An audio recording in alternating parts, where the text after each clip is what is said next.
రైతు సోదరుల స్వాగతం. రైతులకు గుడ్ న్యూస్. కృష్ణా గోదావరిలో వరద మొదలైంది.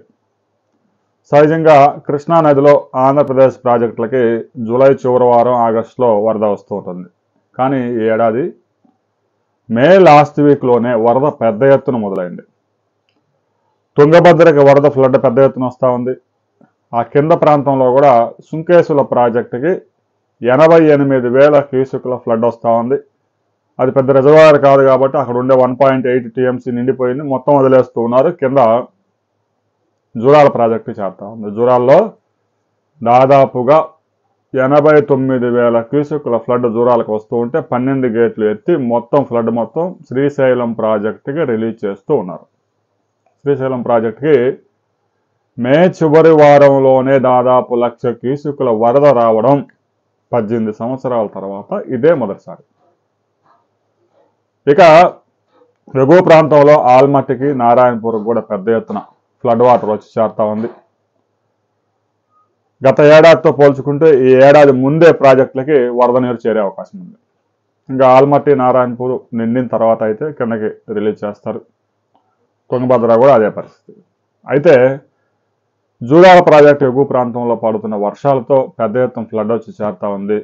శ్రీశైలం ప్రాజెక్టుకి రాబోయే వారం 10 రోజుల్లోనే దాదాపుగా 20 టీఎంసీల వాటర్ వచ్చే అవకాశం ఉందని ఇంజనీర్లు చెప్తా ఉన్నారు. ఇక గోదావరి పరివాహక ప్రాంతం మనం పరిశీలించినట్లయితే మహారాష్ట్రలో కుంభవృష్టి వర్షాలు కురుస్తూ ఉన్నాయి. చాలా ప్రాంతాల్లో ఎల్లో అలర్ట్ ప్రకటించారు. గోదావరికి కూడా వరద మొదలైంది. ఈ ఏడాది గోదావరి ధవళేశ్వరం బ్యారేజ్ కింద ముందస్తుగానే నీరు విడుదల చేసే అవకాశం ఉంది. ఫస్ట్ వీక్లోనే వరి నారులు పోసుకోవడానికి రైతులకి నీళ్ళు ఇచ్చే అవకాశం ఉంది. గోదావరిలో పెద్ద ఎత్తున ఫ్లడ్ రాబోతా ఉంది. మహారాష్ట్ర ప్రాంతంలో పెద్ద ఎత్తున వర్షాలు కురుస్తూ ఉన్నాయి. దీనికి తోడు ఆంధ్రప్రదేశ్ తెలంగాణలో కూడా వర్షాలు మొదలయ్యాయి.